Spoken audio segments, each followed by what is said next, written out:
Good evening, YouTube. It is your boy, Main Time of NPC the Gang. And right now, I'm about to react to another video, which is a bang.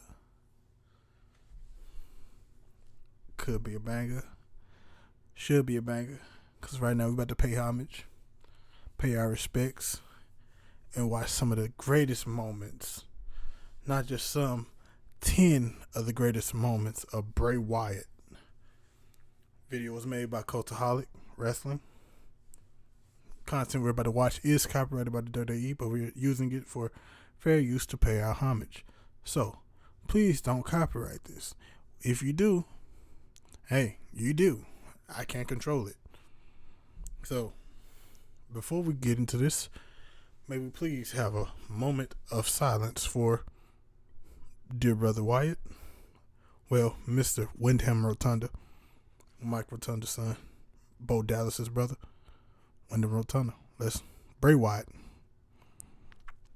Let's have a moment of silence.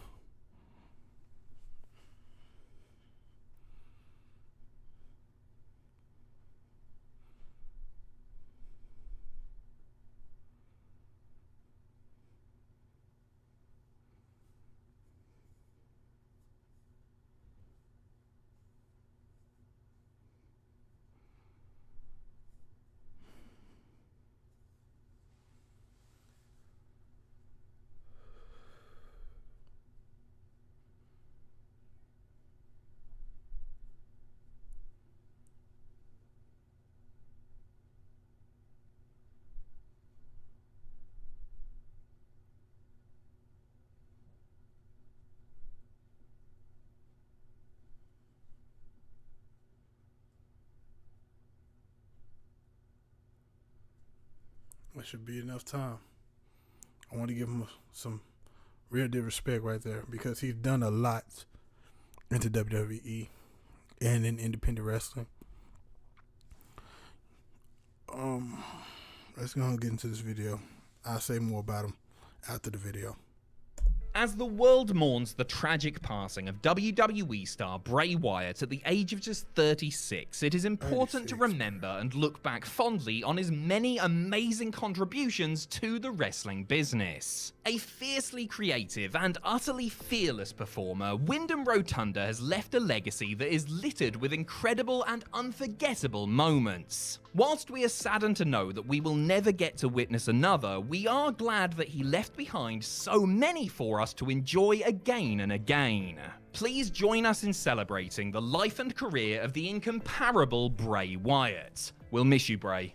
Number 10, Bray Wyatt returns. Let's start with Bray's 2022 return, which was the culmination of much hype, speculation, and an inventive interactive campaign. With Triple H taking over the creative reins from Vince McMahon, we immediately started to see some of the game's old favorites return to the fold, whether they were rehired or simply given renewed pushes. Encouraged to follow the mystery of the White Rabbit, viewers eagerly tuned in to the Extreme Rules pay-per-view, where it was hinted that Wyatt would re-emerge. With the show ostensibly going off the air, the lights went out and the weirdness began in earnest. With a recording of Bray singing "He's Got the Whole World in His Hands" playing over the arena's sound system, one by one, lifelike versions of the unsettling characters from the Firefly Funhouse were spotted at various places in the crowd. Then, after a little more hoopla, Wyatt appeared from the remnants of the Firefly Funhouse set, taking off a brand new mask and blowing out a lantern as the fans went bonkers. Only a character like Bray Wyatt could get away with this sort of extravagant production, but it fit him to a T and got his sadly all too short final runoff to a memorable start. Number 9, beating Cena at Extreme Rules. Bray's first major test as a singles wrestler on the main roster was John Cena. Though Wyatt, as well as Luke Harper and Eric Rowan, had built up considerable momentum in their relatively short time on main, a program with the face that runs the place was an altogether different beast. Some were critical of Super Cena's WrestleMania 30 victory over the Backwoods Dweller, but defeat at the Showcase of the Immortals wasn't the end of the line for the Eater of Worlds, because he got another crack at Big Match John at Extreme Rules.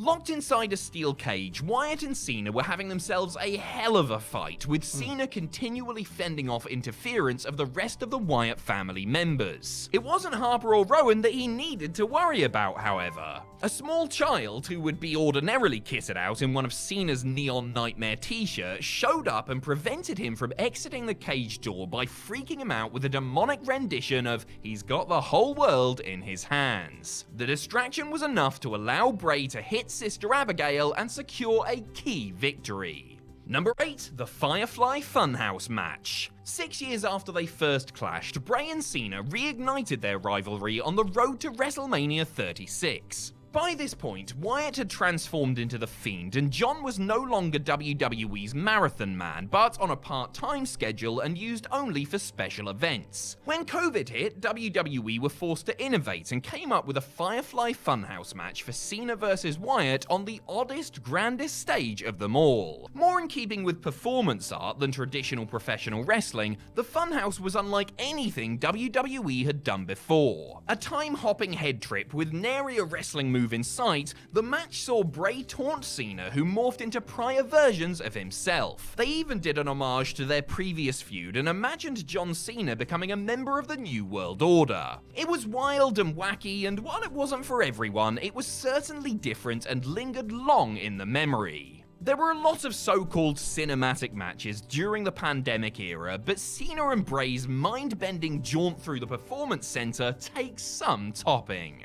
Number 7, winning the tag titles with Orton.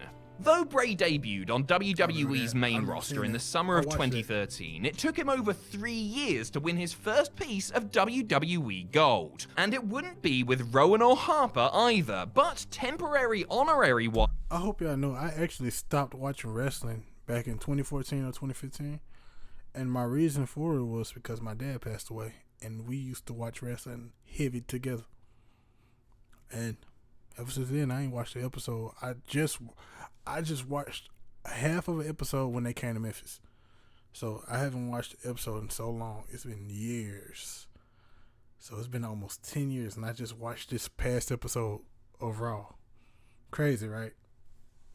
Wyatt family member Randy Orton. The new face of Fear and the Viper joined forces in late 2016 and took on inaugural SmackDown Tag Team Champions Heath Slater and Rhino at TLC. Kicking off the show, the match itself was really nothing to write home about, lasting a shade under 6 minutes as it did. But as a moment, it was a big one, and an important one for the career of Wyatt, who provided the distraction that allowed Orton to nail an RKO and bag the belts.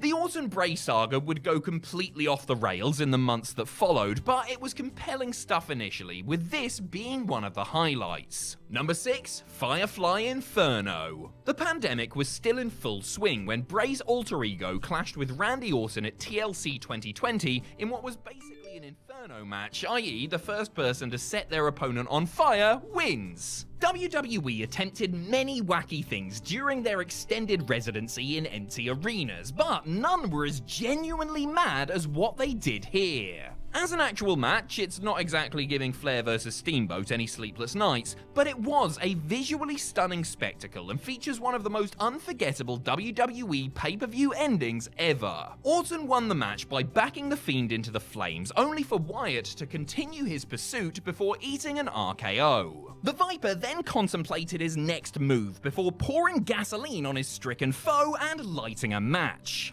Just completely mental on every level, enjoyable whether you were genuinely aghast or bursting at the seams from suppressed laughter. Number 5, besting Bryan at the Rumble. The first time that Bray Wyatt really got to shine was during his feud with Daniel Bryan in late 2013/early 2014.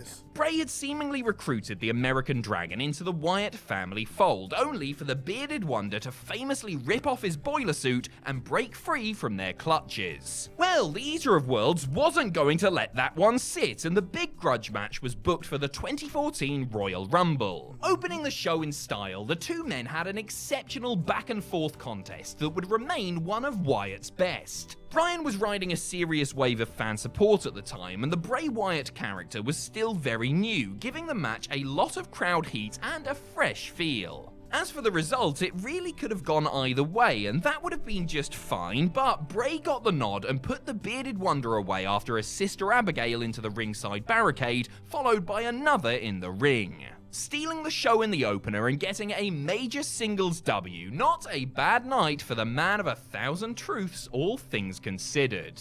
Number 4, The Fiend's debut. While his tag team with Broken Matt Hardy, the Deleters of Worlds, was a fine mid-card distraction, it was clear that Bray could do with a direction change sooner rather than later. Once the team had run its course, Wyatt took a little vacation while new vignettes began offering a peek into Bray's Firefly Funhouse. Initially appearing as a Mr. Rogers type host, the vignettes took a very dark turn as the Fiend was introduced to the world. After playing for weeks and weeks, fans became invested in seeing how it would all shake out in the ring as Wyatt targeted Finn Balor and was booked against the first ever Universal Champion at SummerSlam 2019. The Fiend's proper in-ring debut would have to be handled perfectly after such a long and careful build, and thankfully WWE, as well as Bray and Balor, got it spot on. The entrance was hair-raising and the Fiend's appearance was genuinely disconcerting, like a horror movie villain come to life. He made quick work of his very generous opponent too, setting the right tone from the off. Number 3, Supremacy over the Shield. The Wyatt family were lucky enough to arrive in WWE at the same time that another awesome faction, the Shield, were establishing their dominance. Hitting that sweet spot right as the Wyatts were starting to really get over, and not too terribly long before the Hounds of Justice imploded, WWE booked the big showdown between the two warring stables at 2014's Elimination Chamber pay-per-view. Watching it all unfold, you could immediately see that this was something truly special. The crowd were electric. My thing is how Roman got that push that he got. That was a big push, and he really wasn't even ready for it. I believe he's still not ready. This is me. Now, Jimmy and Jay, on the other hand, they ready. They solidified. They already in there. They in the dough. But they still not ready for that big title push. You know, the major title push. You know, the WWE Universal World Heavyweight title push, bro. I don't think they made it there yet. That's kind of messed up of me to say, because I'm a big fan of Jimmy and Jay and their dad. But I'm a slick big fan of Roman, because when he first came with the Shield, I knew he was destined to be a star. It's just he needed work, and he wasn't ready there with his, with his skill, with his mic skill. And I still think he needs help with his mic skill. But that's just me. I apologize if I offended anybody with my opinion, but hey, it's just how I feel. Let's get back into it. Before the opening bell rang, and maintained their enthusiasm for the duration of the near 25-minute barn burner. In any event, the six-man was a real chaotic scrap that featured a little bit of everything for everyone and allowed all the participants to shine, especially Bray though, who scored the decisive pin on Roman Reigns. Amazingly, WWE booked the match to end pretty much the same way in the main event of Raw a few months later, with Bray again pinning the big dog to establish his trio's supremacy. Number 2, Bray's Elimination Chamber WWE title win.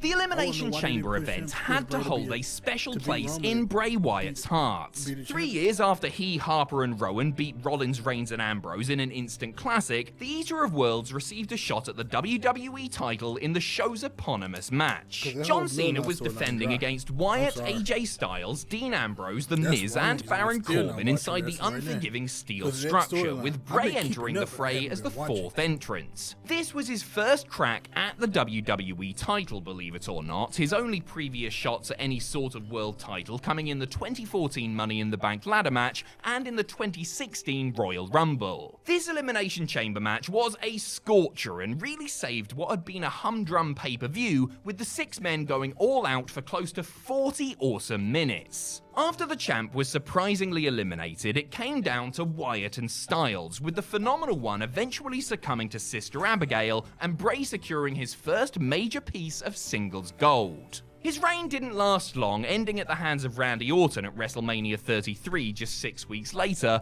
but the moment he won the title was still one of his best. Number 1, the Wyatt family debuts. The first time we saw Wyndham Rotunda on WWE television, he was a million miles removed from the iconic character he would morph into. It took a couple of years in NXT for him to transform from Husky Harris, game show hopeful and member of the new Nexus. While in developmental, Rotunda crafted the Bray Wyatt persona, with he and his family quickly becoming a leading act for the black and gold brand. Like many others before and after them, their fortunes could have easily changed with their call-up, but mercifully, WWE got it right from the get-go. After the vignette treatment helped tease their impending arrival, the Wyatt family surfaced on the July 8, 2013 episode of Raw. Bray cut one of his customarily creepy promos from a rocking chair, which was played on the big screen before he, Harper, and Rowan came out and attacked Kane. Bray himself didn't do anything physical to the Big Red Machine, letting his larger enforcers do the damage while he observed approvingly. Nonetheless, it was a powerful first main roster appearance for a character who, in the decade that followed, experienced a lot of creative ups and downs, yet always retained his special aura.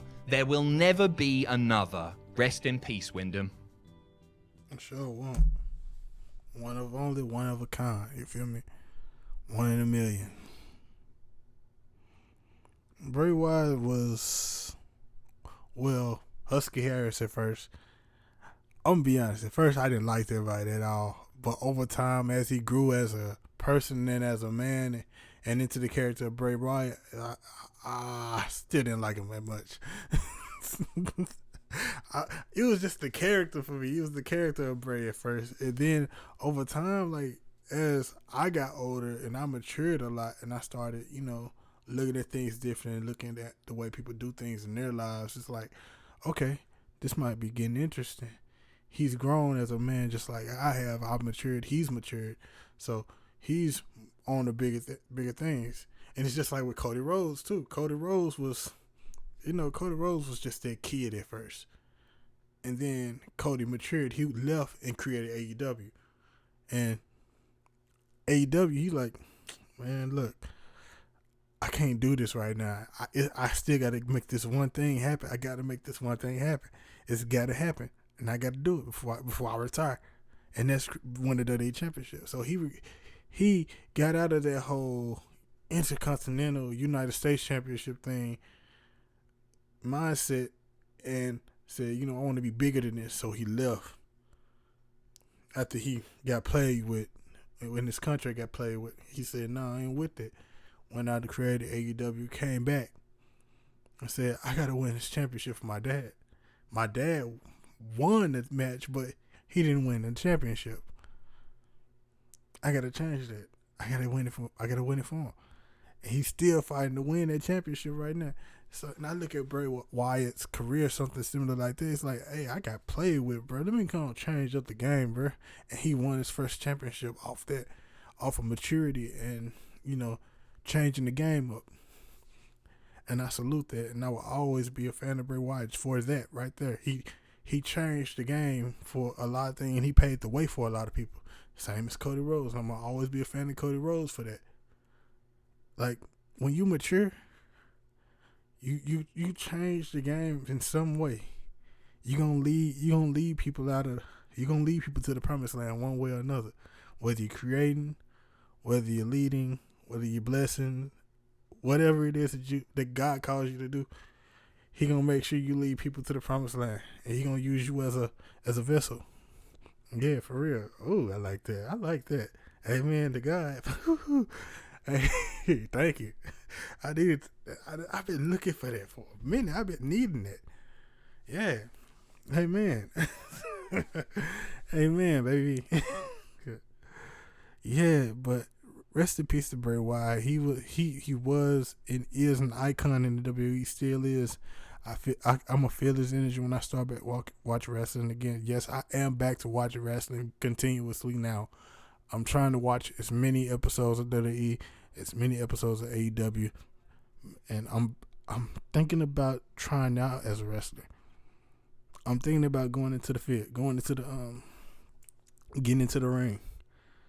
And you know, Memphis Wrestling and VCA Wrestling, they got their thing going on in Memphis right now. So I'm gonna try to hit up a few folks I know and get a trial going.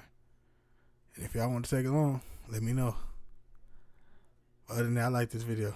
If you liked it, we friends now. Hit that like button. Share this video with your friends. Subscribe to the channel for more content like this. Hit that post notification bell to get notified every time that we post. And I'm going to see you in the next video. MC, out.